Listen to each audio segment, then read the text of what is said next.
Well, for a look then at some of the science behind Friday's earthquake, we'll bring Gyorgy Hetenyi on the program. He is a professor of geophysics at the Institute of Earth Sciences at the University of Lausanne. Thank you very much for joining us today, Professor Hetenyi. So I want to start with the fact that central Myanmar, where large plates of the Earth's crust are in motion, is prone to powerful earthquakes. So can you tell us more about what makes Myanmar in particular vulnerable? Yes, good afternoon. This area of the Earth is known to be under geologic deformation. And the reason for that is that the India plate, which is a big tectonic plate, is constantly moving towards the north, creating the Himalaya and the Tibetan Plateau. On its eastern side, it is creating this shear zone where a major strike slip fault, the Sagang fault, is known to be active since a long time. On this fault, we have approximately 2 centimeters per year deformation that accumulates over decades. And when a barrier of friction is overstepped, then a big earthquake like the one yesterday happens. So 2 years ago, you wrote a paper calling for a comprehensive earthquake education policy in Nepal. Now, I imagine, given some of the geographic vulnerability that you just talked about there, the same could be applied to Myanmar. So what types of content do you think should be emphasized to better prepare people in the region for such strong earthquakes? In general, earthquake preparedness comes second or third in countries where they have bigger problems, political, societal, or financial problems. But the earthquakes usually come back after decades or a century, and people need to be prepared. And I think this preparation is really too low in many of the countries where the earthquake hazard is high. So introducing earthquake science into the school, even just half an hour a month, would help students learn what to do in preparation for an earthquake, what to do during an earthquake, and what to do after an earthquake. It doesn't take a big effort to teach these aspects. It is what we started in Nepal. And yes, you're right, in Burma or Myanmar, we could do the same effort, and this would apply to many other countries in the world. So, in my understanding, the state of infrastructure in Myanmar is perhaps partly to blame for the high death toll that we've seen. What makes buildings there so vulnerable to earthquake damage? I think it's the lack of finances and the lack of regulations to build earthquake-proof buildings. We have seen that some of the bridges have collapsed. Bridges are important, very important infrastructural elements to convey not only the help forces now, but also to the trade and the local economy.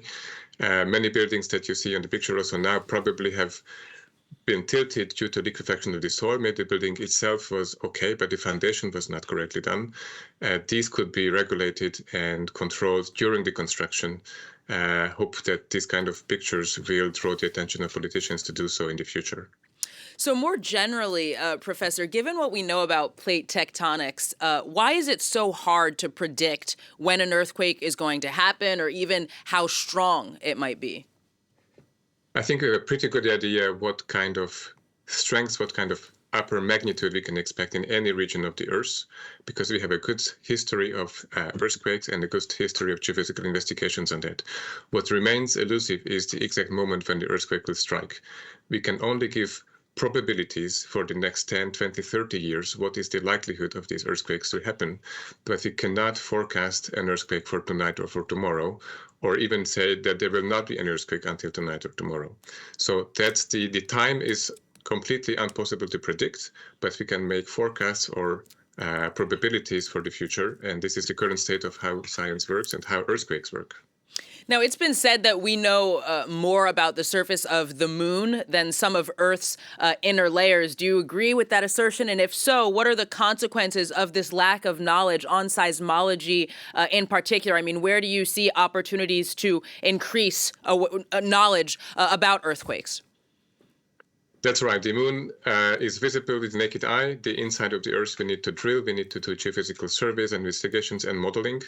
I see two opportunities to improve our knowledge. One is having more observations and more data, because the current data acquisition systems are not homogeneously distributed around the Earth. So we need good instrumentation in countries where the funds are maybe not fully ready for that. The second is we need to learn more about the processes.